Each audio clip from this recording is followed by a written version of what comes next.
虎皮尖椒很多朋友都喜欢吃，但总是做不出饭店里的味道。今天就给大家分享一下详细做法，香辣开胃，下酒又下饭。做虎皮尖椒首选螺丝椒，螺丝椒皮薄更容易入味，吃起来口感更好，辣度也够。浸泡一会儿再清洗一下，洗掉表面的灰尘和泥土。洗干净以后把水分控干一些。接下来准备大蒜拍散，蒜可以适当多一点，味道更好，稍微剁一下，不用剁太碎。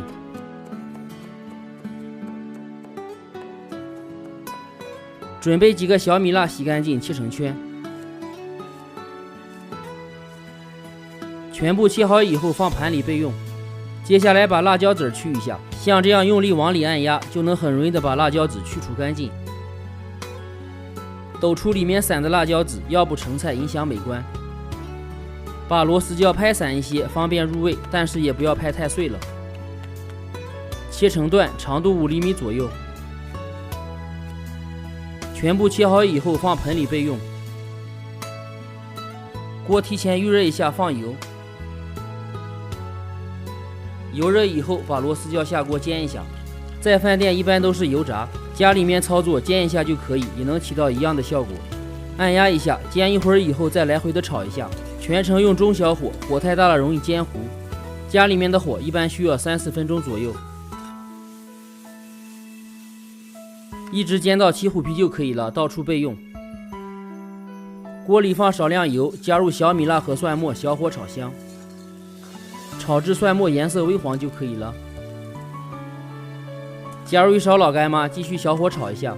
老干妈里面有豆豉，就不用再放了。把煎好的螺丝椒下锅，大火翻炒一下。喜欢吃脆的就少炒一会儿，喜欢吃软的就多炒一会儿。调味加入1勺半的盐，1勺鸡精和半勺白糖，加入冬菇1品鲜或者生抽酱油，继续翻炒均匀。不需要往里面加水，那样会把香味稀释掉。辣椒里面本身就有水分，这样炒出来口感刚好。视频都看到这里了，如果对你有帮助的话，麻烦伸出您发财的小手，点赞、评论、转发一下吧，非常感谢。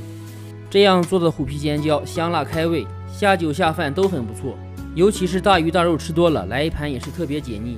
喜欢的朋友别忘了收藏起来试一下，点头像进主页，还有更多美食视频。